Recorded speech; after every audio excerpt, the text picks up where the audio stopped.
Welcome to the Slop Temple. We pray this video helps. In this video, I will explain how to use a jump box. A jump box is an incredibly useful portable power source, specifically designed to give your vehicle a quick boost when its battery dies. It offers a fantastic, independent solution, meaning you do not need another car to get yours running again.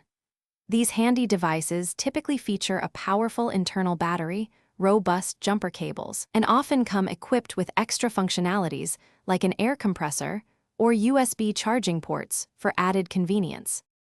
Before you begin, it is crucial to prepare your jump box properly.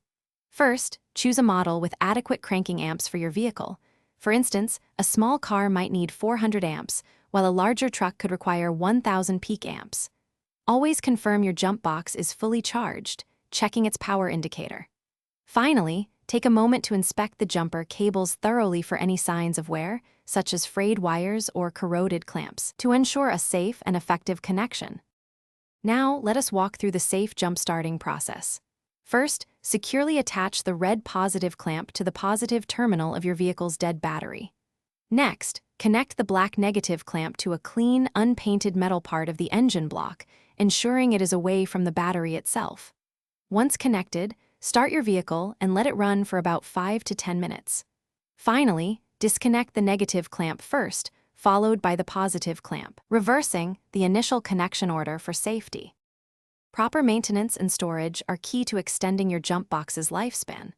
Always recharge the unit immediately after every use to keep its internal battery in optimal condition and ready for the next emergency.